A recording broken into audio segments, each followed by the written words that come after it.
Hi friends, நான் உங்கள் சக்ஸி டிஎன்பிசிலேருந்து group 2க்கு வந்து இன்னும் எத்தனை நாள் இருக்குது அப்படின்னு பார்த்தீங்கன்னா இன்னொரு 15 நாள் தான் இருக்குது. பால்ட்டி வந்து ரிவிஷன் பண்ணிட்டீங்க அப்படின்னா நான் இன்றைக்கி ஒரு 25 கொஷின்ஸ் சொல்கிறேன். 6 to 8 ஒரு ரிவிஷன் மாதிரி பார்க்கலாம். இந்த 25 கொஷின் அதாவது நீங்கள் 6 to 8 வந்து படிச்சிட்டிங்க அப்படின்னா இந்த கொஷின்ஸ் டெஸ்ட் போட்டு பாருங்கள், ரொம்பவே யூஸ்ஃபுல்லாக இருக்கும். நான் வாசிக்கிறேன், இதோட பிடிஎஃப் வந்து நான் டெலகிராமில் வந்து அப்லோட் பண்ணுறேன். நான் சொல்கிற கொஷின்லாம் ரொம்ப இம்பார்ட்டண்டான கொஷின் மட்டும்தான் எடுத்திருக்கேன், சரியா? நான் வந்து படிக்கிறேன், அதுக்குள்ளே நீங்கள் ஆன்சர் என்ன அப்படின்னு சொல்லி கெஸ் பண்ணிடுங்க. ஃபர்ஸ்ட் கொஷின், கீழ்கண்ட எந்த சரத்தின்படி பொது வேலை வாய்ப்பில் அனைவருக்கும் சம வாய்ப்பு வழங்கப்படுகிறது அப்படின்னு கேட்குறாங்க, சரியா? பொது வேலை வாய்ப்புனாலே ஆன்சர் என்ன வரும்? ஆப்ஷன் சி, சரத்து 16, சரியா? பொது வேலை வாய்ப்பில் அனைவருக்கும் சம வாய்ப்பு வழங்கப்படுகிறதுனாலே பொதுனாலே 6, அப்போ 16. அடுத்தது, கீழ்கண்டவற்றுள் மாநில அரசு உள்ளடக்கியது, சரியா? மாநில அரசில் யார் யாரெல்லாம் இருப்பாங்க? ஆளுநர், முதலமைச்சர், அமைச்சரவை குழு, சரியா? ரைட்டு தான். அப்போ மூணுமே ரைட்டு தான். ஆன்சர் என்ன? ஆப்ஷன் டி, ஓகேவா? சரி, கீழ்கண்டவற்றுள் மாநில அரசில் யார் இருப்பாங்க? ஃபஸ்ட்டு ஆளுநர் இருப்பாங்க, ஆளுநர் கீழே முதலமைச்சர் இருப்பாங்க, முதலமைச்சர் கீழே யார் இருப்பாங்க? அமைச்சரவை குழு வந்து இருப்பாங்க. ஓகே, அடுத்த கேள்வி பாருங்கள். தேசிய நுகர்வோர் குறைதீர் ஆணையத்தின் தலைமையகம் எங்கே இருக்குது அப்படின்னு கேட்குறாங்க. கெஸ் பண்ணிட்டீங்களா? தேசிய நுகர்வோர் குறைதீர் ஆணையத்தோட தலைமையகம் எங்கே இருக்குது அப்படின்னு பார்த்தீங்கன்னா டெல்லியில் வந்து இருக்குப்பா. நெக்ஸ்ட்டு, அச்சு இயந்திரத்தை கண்டுபிடிச்சவர் யார் அப்படின்னு பார்த்தீங்கன்னா ஜோகன்ஸ் குட்டன்பெர்க். அச்சு இயந்திரத்தை கண்டுபிடிச்சவர் யார்? ஜோகன்ஸ் குட்டன்பெர்க். இந்த கொஷின் எல்லாமே ரொம்ப இம்பார்ட்டன்ட், முக்கியமான கொஷின்ஸ் மட்டும்தான் எடுத்திருக்கேன். கண்டிப்பாக வீடியோ ஸ்கிப் பண்ணாமல் பாருங்கள். டெய்லியுமே நம்ம சேனலில் வந்து இனிமேல் வீடியோஸ் வந்து வரும். ஒவ்வொரு டாப்பிக்காக நம்ம வந்து கம்ப்ளீட் பண்ணிட்டு போகலாம், பாருங்கள். அகில இந்திய வானொலி எப்போது தொடங்கப்பட்டது அப்படின்னு கேட்குறாங்க. அகில இந்திய வானொலி எப்போது தொடங்கப்பட்டது? 1936 தான் அகில இந்திய வானொலி தொடங்கப்பட்டிருக்கும். நெக்ஸ்ட்டு, கீழ்கண்ட எந்த கோட்டை ஆங்கிலேயர்களால் முதலில் கட்டப்பட்டது? கோட்டைனாலே கண்டுபிடிச்சிடுவீங்க. புனித ஜார்ஜ் கோட்டை தான் என்ன பண்ணியிருப்பாங்க? ஆங்கிலேயரால் ஃபஸ்ட்டு கட்டியிருப்பாங்க. நெக்ஸ்ட்டு, இது சும்மா எடுத்தேன், ஏன் அப்படின்னா இதையும் நம்ம வந்து தெரிஞ்சு வச்சுக்கணும்.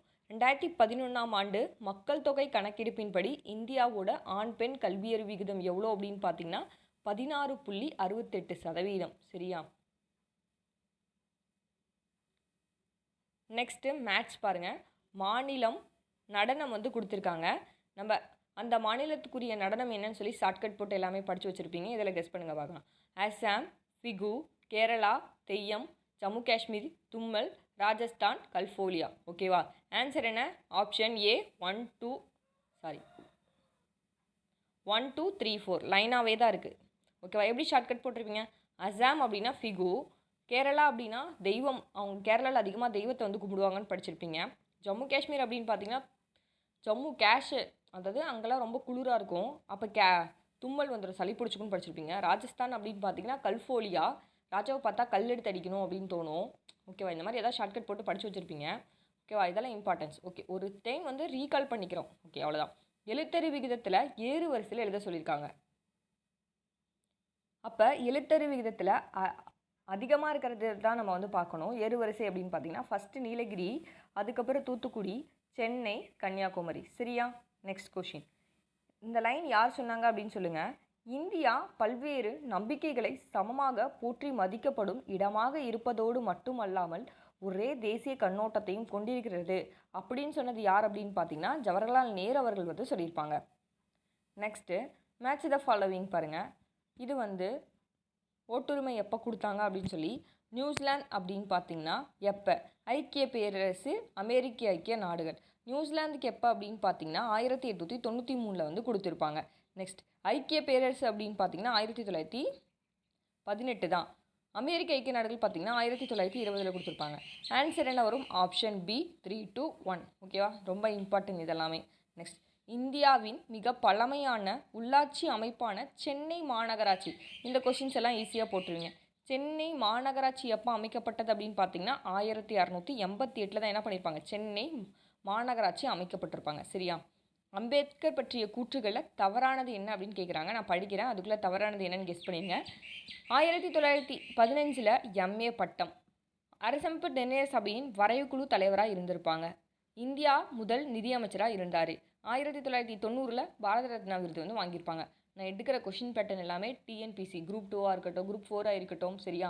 எல்லாமே இப்படி தான் வந்து கொஷின்ஸ் கேட்பாங்க. தவறான இணை என்ன, மேட்ச் த ஃபாலோவிங் என்ன, இந்த மாதிரி தான் கொஷின்ஸ் வந்துருக்கும். பொருந்தாத இணை என்ன, சரியான வரிசை வந்து காண்க, ஏறு வரிசையில் எழுதுங்க இல்லை இறங்க வரிசையில் எழுதுங்க அப்படின்னு சொல்லி தான் கேட்பாங்க. அதனால இந்த மாதிரி கொஷின் பேட்டர்ன்ஸ் வந்துருக்கேன். உங்களுக்கு டெஸ்ட்டு போடுறதுக்கு ரொம்பவே யூஸ்ஃபுல்லாக இருக்கும். வீட்டில் இருந்துட்டு நிறைய பேர் இன்ஸ்டியூட் போய் டெஸ்ட்டு போட முடியல, இந்த மாதிரி வீடியோஸ் பார்த்து பயனடைஞ்சுக்கோங்க. இதில் பார்த்தோன்னே கண்டுபிடிச்சிருப்பீங்க, இந்தியாவின் முதல் நிதி அமைச்சராக இருந்தார்ன்றது தப்பு. அவர் சட்ட அமைச்சராக தான் இருந்திருப்பார், நிதி அமைச்சராக இருந்திருக்கவே மாட்டார். சரியா? அப்போ நமக்கு தவறானது என்ன? Option C. அடுத்த கேள்வி, இது ரொம்ப ரொம்ப இம்பார்ட்டன்ட். முகவுரையின் வரையறையின் சரியான வரிசை. அடிக்கடி இதை வந்து சரியாக எழுத சொல்லி நம்மளை கேட்டுகிட்டே இருக்காங்க. சரியா? என்ன வரும்? Option C. இறையாண்மை, சமத்துவம், மதச்சார்பின்மை, மக்களாட்சி, குடியரசு நாடு. நல்லா மைண்ட் செட்டில் மெமரி பண்ணி வச்சுக்கோங்க. இறையாண்மை, சமத்துவம், மதச்சார்பின்மை, மக்களாட்சி, குடியரசு நாடு. இறையாண்மை, சமத்துவம், மதச்சார்பின்மை, மக்களாட்சி, குடியரசு நாடு. இந்த ஆர்டரை மறக்கவே மறக்காதீங்க. இந்த ஆர்டரில் தான் கண்டிப்பாக கொஸ்டின்ஸ் வந்து கேட்பாங்க. ஓகே, நெக்ஸ்ட் பாருங்கள். இதில் தவறான இணை என்ன அப்படின்னு சொல்லி கண்டுபிடிங்க. குழந்தை தொழிலாளர் சட்டம் 1986, சிறார் நிதி சட்டம் 2000, ரைட்டு. போஸ்கோ சட்டம் 2012, ரைட்டு. மகாசாசனம் எப்போ? 2014ன்னு கொடுத்துருக்காங்க, தப்பு. எப்போ வரும்? கெஸ் பண்ணிட்டீங்களா? 1215. சரியா? அப்போ நமக்கு சரியாக இருக்கிறதெல்லாம் என்ன அப்படின்னு தெரிஞ்சால் தான் தப்பாக இருக்கிறது என்னன்னு சொல்லி நம்மளால் அனலைஸ் பண்ண முடியும். சரியா? ஓகே, நெக்ஸ்ட் கொஸ்டின் பாருங்கள். இந்தியாவிற்கும் தென்கிழக்கு ஆசிய நாடுகளின் கூட்டமைப்பில் உள்ள நாடுகளுக்கும் இடையே எந்த நாடு பாலமாக இருக்குது அப்படின்னு கேட்குறாங்க.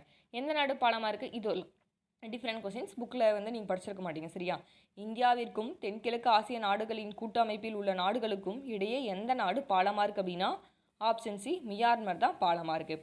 நெக்ஸ்ட் கொஸ்டின், தமிழ்நாட்டில் எந்த ஆண்டு மனித உரிமைகள் ஆணையம் அமைக்கப்பட்டது? ஓகேவா? தமிழ்நாட்டில் எப்போ மனித உரிமைகள் ஆணையம் அமைக்கப்பட்டது அப்படின்னு பார்த்தீங்கன்னா 1997. சரி, இன்னொரு கொஷின். நீங்கள் இந்த 2 கொஷினும் கீழே ஏற்கனவே பால்ட்டி வந்து படிச்சிருந்தீங்க அப்படின்னா கீழே கமெண்ட் பாக்ஸில் கமெண்ட் பண்ணுங்கள். மாநில மனித உரிமைகள் ஆணையம், அதுக்கப்புறம் தேசிய மனித உரிமைகள் ஆணையம் எப்போ வந்து அமைச்சாங்க அப்படின்னு சொல்லி கீழே கமெண்ட் பாக்ஸில் கமெண்ட் பண்ணுங்கள். இந்த 2 கொஷினும். சரியா? இது வந்து தமிழ்நாட்டில் எப்போ மனித உரிமைகள் ஆணையம் அமைச்சாங்க அப்படின்னு சொல்லி கேட்டிருக்காங்க. 1997 தான் என்ன பண்ணியிருப்பாங்கன்னா தமிழ்நாட்டில் மனித உரிமைகள் ஆணையம் வச்சுருப்பாங்க. அதே மாநிலத்துக்கு மனித உரிமைகள் ஆணையம் எப்போ கொண்டு வந்தாங்க, தேசிய மனித உரிமைகள் ஆணையம் எப்போ கொண்டு வந்தாங்க அப்படின்னு சொல்லி கீழே கமெண்ட் பாக்ஸில் கமெண்ட் பண்ணுங்கள். நெக்ஸ்ட் கொஷின், 18வது கொஷின். கீழ்கண்டவற்றுள் எந்த உயர்நீதிமன்றம் நாட்டில் மிக பழமையானதுன்னு கேட்பாங்க. சரியா? உயர்நீதிமன்றத்திலே எந்த நீதிமன்றம் பழமையானது அப்படின்னு பார்த்தீங்கன்னா கல்கத்தா உயர்நீதிமன்றம் தான் என்னது? மிக பழமையானது. எந்த உயர்நீதிமன்றம்? கல்கத்தா உயர்நீதிமன்றம் நாட்டின் மிக பழமையானது. நெக்ஸ்ட் பாருங்கள். சட்டமன்ற மேலவை உறுப்பினர்களின் எண்ணிக்கையானது அம்மாநில சட்டமன்ற உறுப்பினர்களின் எண்ணிக்கையில் எத்தனை பங்கிற்கு மிகாமல் இருக்க வேண்டும் அப்படின்னு பார்த்தீங்கன்னா ஆப்ஷன் டி, 3ல் 1 பங்கு. ஓகேவா? ஆப்ஷன் டி வந்து வரும், 3ல் 1 பங்குக்கு மிகாமல் வந்து இருக்கணும். 20வது கொஷின், அணி சேராமை என்ற சொல்லை உருவாக்கியவர் யாருப்பா? அணி சேராமை என்ற சொல்லை. இந்த கொஷின்லாம் ஒரு நியூ கொஷின். ஓகேவா? இதெல்லாம் படிச்சிருக்க மாட்டீங்க. அணி சேராமை. ஓகேவா? அணி சேராமை என்ற கொள்கையை உருவாக்கியவர் யார் அப்படின்னு பார்த்தீங்கன்னா வி.கே. கிருஷ்ணமேனன். வி.கே. கிருஷ்ணமேனன். இதில் பாருங்கள், தவறான இணையை கண்டுபிடிக்க சொல்லியிருக்காங்க. வரதட்சணை தடை சட்டம் எப்போ? 1961, ரைட்டு. பெண்களை அநாகரிகமான சித்தரில் எதிரான சட்டம் அப்படின்னா 1999. வன்கொடுமை தடுப்பு சட்டம் 2005. இந்து வாரிசுரிமை சட்டம் எப்போ? 1955 கொடுத்துருக்காங்க, தப்பு. எப்போ வரும்? 1956 தான் என்ன பண்ணியிருப்பாங்க? இந்து வாரிசுரிமை சட்டம் வந்து போட்டிருப்பாங்க. Okay, next question. மோட்டார் வாகன சட்டம் எப்போது நடைமுறைக்கு வந்ததுன்னு கேட்குறாங்க. மோட்டார் வாகன சட்டம். ஓகேவா? இந்த மாதிரி கொஷின்ஸ் எல்லாம் விட்டுட்டு போகக்கூடாது. யாருக்கு எந்த கொஷின் தெரியலையோ அந்த கொஷின் வந்து நமக்கு தெரிஞ்சதாக இருந்தால் தான் ஆப்ஷனை ரிஜெக்ட் பண்ணி போட முடியும். எந்த கொஷினும் ஒமிட் பண்ணக்கூடாது. இதுதான் கேட்பாங்க நாங்கள் நம்ம சொல்லவே முடியாது, எதை வேணாலும் கேட்பாங்க. சரியா? சரி, ஓகே.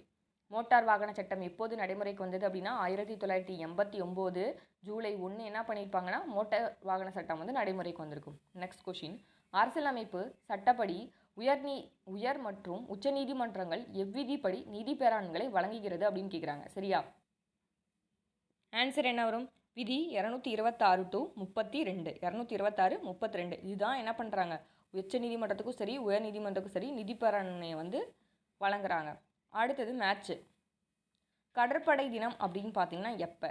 ஆயுதப்படை கொடி தினம் எப்போ? விமானப்படை தினம் எப்போ? கடலோர காவல்படை தினம் எப்போ? சரியா? தினத்துலேருந்தும் நம்மளுக்கு கொஷின் கேட்பாங்க, அதனால் தினமும் நம்ம படித்து வச்சுக்கணும். கடற்படை தினம் எப்போ அப்படின்னா December 4. ஆயுதப்படை கொடி தினம் எப்போ அப்படின்னு பார்த்தீங்கன்னா December 7. சரியா? அடுத்தது விமானப்படை தினம் அப்படின்னா October 8. நெக்ஸ்ட்டு கடலோர காவல்படை தினம் அப்படின்னு பார்த்தீங்கன்னா February 1.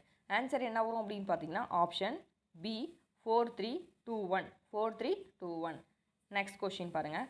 அரசியலமைப்பின் எந்த பிரிவின் கீழ் எந்த ஒரு குடிமகனுக்கு எதிராக மதம், இனம், சாதி, பாலினம் அடிப்படையில் பாகுபாடு காட்டக்கூடாது? சரியா? சாதியோ மதத்தையோ இனத்தையோ வச்சு பாகுபாடு காட்டக்கூடாதுன்னு சொல்கிற விதி என்ன? விதி 15. விதி பிரிவு 15. சரியா? ரொம்ப ரொம்ப இம்பார்ட்டன்ட். சரி, ஓகே, ஒரு ரீகேப் பார்க்கலாம். லாஸ்ட்லேருந்தே ரீகேப் போயிடுவோமா? கண்டிப்பாக நம்ம படித்தோம் அப்படின்னா ஒன் டைம் திருப்பி பார்க்கணும், அப்படின்னா தான் நமக்கு ஞாபகம் இருக்கும். பார்க்கலாமா? அரசியலமைப்பின் எந்த பிரிவின் கீழ் எந்த ஒரு குடிமகனுக்கு எதிராக மதம், இனம், சாதி, பாலினம் அடிப்படையில் பாகுபாடு காட்டக்கூடாது? பிரிவு 15(1). Next question. கடற்படை தினம் எப்போ? டிசம்பர் 4. ஆயுதப்படை கொடி தினம் டிசம்பர் 7. விமானப்படை தினம் அக்டோபர் 8. கடலோர காவல்படை தினம் பிப்ரவரி 1. இது என்ன சொன்னீங்க பாருங்க. அரசியலமைப்பு சட்டப்படி உயர் மற்றும் உச்ச நீதிமன்றங்கள் எவ்விதிப்படி நிதி பேராண்களை வழங்குறாங்க அப்படின்னா 226(32). மோட்டார் வாகன சட்டம் எப்போது நடைமுறைக்கு வந்தது அப்படின்னு பார்த்தீங்கன்னாலே, ஒரு மோட்டார் வாங்குறதுக்கு 89 ரூபா செலவாகுதுன்னு நான் வச்சுக்கோங்க. அப்போ 1989 ஜூலை 1. நெக்ஸ்ட் இது பாருங்க. வரதட்சணை சட்டம் 1961, பெண்கள் அநாகரிகமான சித்தரிக்க எதிரான சட்டம் 1999, வன்கொடுமை தடுப்பு சட்டம் 2005, இந்து வாரிசுரிமை சட்டம் 1956. சரியா? அப்போ தவறானது ஆப்ஷன் 4. அணி சேராமைனாலே உங்களுக்கு என்ன ஞாபகம் வரணும்? அணி கிருஷ்ண மேனன். அணி சேராண்மை என்ற சொல்லை உருவாக்கியவர் யார் அப்படின்னா வி.கே. கிருஷ்ண மேனன். நெக்ஸ்ட், சட்டமன்ற மேலவை உறுப்பினர்களின் எண்ணிக்கையானது அம்மாநில சட்டமன்ற உறுப்பினர்களின் எண்ணிக்கையில் எத்தனை பங்குக்கு மிகாமல் இருக்கணும்? 3/1 பங்குக்கு மிகாமல் இருக்கணும். நல்லா ஞாபகம் வச்சுக்கோங்க. எந்த உயர்நீதிமன்றம் மிக பழமையானது? நாட்டிலே மிக பழமையான நீதிமன்றம் என்ன அப்படின்னு கேட்டாங்கன்னா ஆப்ஷன் சி, கல்கத்தா நீதிமன்றம். சரியா? தமிழ்நாட்டில் எந்த ஆண்டு மனித உரிமைகள் ஆணையம் அமைக்கப்பட்டது அப்படின்னா 1997. இந்தியாவுக்கும் தென்கிழக்கு ஆசிய நாடுகளின் கூட்டமைப்பில் உள்ள நாடுகளுக்கும் இடையே எந்த நாடு பாலமாக அமைஞ்சிருக்கு அப்படின்னு கேட்டால் ஆப்ஷன் சி, மியான்மர். நெக்ஸ்ட், தவறான இணையை கண்டுபிடிக்க சொல்லியிருக்காங்க. குழந்தை தொழிலாளர் சட்டம் எப்போ? 1986. சிறார் நிதி சட்டம் 2000, போஸ்கோ சட்டம் 2012, மகாசாசனம் 1215. நெக்ஸ்ட், முகவுரையோட வரையறை பார்த்தோம் அப்படின்னா இறையாண்மை, சமத்துவம், மதச்சார்பின்மை, மக்களாட்சி, குடியரசு நாடு. Option C. அம்பேத்கர் பற்றிய கூற்றுல தவறானது. 1915 எம்ஏ பட்டம் வாங்கியிருப்பார். ரைட்டு. இதெல்லாம் தமிழ்லேயே படிச்சிருப்பீங்க. அரசியலமைப்பு நிர்ணய சபையின் வரைக்குழு தலைவராகவும் இருந்திருப்பார். ரைட்டு. இந்தியாவின் முதல் நிதி அமைச்சர்னு சொல்கிறாங்க. தப்பு. இவர் இறந்ததுக்கு அப்புறம் தான் இவருக்கு என்ன பண்ணியிருப்பாங்க? 1990 இவருக்கு பாரத ரத்னா கொடுத்துருப்பாங்க. இதில் தவறானது என்ன அப்படின்னா ஆப்ஷன் சிப்பா. ஓகே. இந்தியாவின் மிக பழமையான உள்ளாட்சி அமைப்பான சென்னை மாநகராட்சி எப்போ உருவாக்குனாங்க அப்படின்னு சொல்லி கேட்குறாங்க. எப்போ அப்படின்னு பார்த்தீங்கன்னா ஆப்ஷன் சி, 1688. நியூசிலாந்துக்கு எப்போ ஓட்டுரிமை கொடுத்துருப்பாங்க? 1893. ஐக்கிய பேரரசுக்கு 1917. அமெரிக்க ஐக்கிய நாடுகள் 1920. சரியா? இந்தியா பல்வேறு நம்பிக்கைகளை சமமாக போற்றி மதிக்கப்படும் இடமாக இருப்பதோடு மட்டுமல்லாமல் ஒரே தேசிய கண்ணோட்டத்தை கொண்டிருக்கிறது அப்படின்னு சொன்னது யார் அப்படின்னு பார்த்தீங்கன்னா ஜவஹர்லால் நேரு அவர்கள் வந்து சொல்லியிருப்பாங்க. இந்த கொஷின் பாருங்கள். எழுத்தறி விகிதத்தில் ஏறுவரிசையில் எழுத சொல்லுவாங்க. கண்டிப்பாக நோட் பண்ணிட்டு இந்த மாதிரி கொஷின்ஸ் தான் கேட்பாங்க. எழுத்தறி விகிதத்தில் ஏறுவரிசை எழுதுறோம்னா நீலகிரி. Option D, Nilgiri, Thoothukudi, Chennai, Kanyakumari. இங்கே பாருங்கள். மாநிலம் நடனம் Assam ஃபிகு, Kerala Theyyam, Jammu Kashmir Dumhal, Rajasthan Kalbelia. Answer is option B 1, 2, 3, 4. 2011ஆம் ஆண்டு மக்கள் தொகை கணக்கெடுப்பின்படி இந்தியாவில் ஆண் பெண் கல்வி அறிவு விகிதம் எவ்வளோ இருந்திருக்கு அப்படின்னு பார்த்தீங்கன்னா 16.68%. ஓகேவா? கீழ்கண்ட கோட்டையிலே எந்த கோட்டை வந்து முதல்ல கட்டப்பட்டுச்சு அப்படின்னாலே புனித ஜார்ஜ் கோட்டை தான். ஓகே. அகில இந்திய வானொலி எப்போது ஆரம்பிக்கப்பட்டதுன்னா 1936. அச்சு இயந்திரத்தை கண்டுபிடித்தவர் யார் அப்படின்னு பார்த்தீங்கன்னா ஜோகன்ஸ் குட்டன்பெர்க். தேசிய நுகர்வோர் குறைதீர் ஆணையத்தின் தலைமையகம் எங்கே இருக்குது அப்படின்னு பார்த்தீங்கன்னா டெல்லியில் இருக்குது. ஓகேவா? கீழ்கண்டவற்றுள் மாநில அரசு உள்ளடக்கியது அப்படின்னா ஆப்ஷன் டி 1, 2, 3. ஆளுநர், முதலமைச்சர், அமைச்சரவை குழு. சரியா? கீழ்கண்ட எந்த சரத்தின்படி பொது வேலைவாய்ப்பில் அனைவருக்கும் சம வாய்ப்பு? விதி 16. ஓகே. இப்போ நீங்கள் ஓரளவுக்கு ஒரு ஐடியா கிடச்சிருக்கும். 6லேருந்து 8th வரைக்கும் ஒரு 25 கொஷின்ஸ் பார்த்தோம். அடுத்தது பார்ட் 2 வீடியோ வந்து போடுறேன். அதுலேயும் ஒரு 25 கொஷின்ஸ் பார்ப்போம். ஓரளவுக்கு நீங்கள் படிச்சதை ரீகால் பண்ணுறதுக்கு இந்த வீடியோ உங்களுக்கு ரொம்பவே ஹெல்ப்ஃபுல்லாக இருக்கும். இந்த வீடியோ வந்து உங்களுக்கு ரொம்ப பயனுள்ளதாக இருக்கும். நன்றி, வணக்கம்.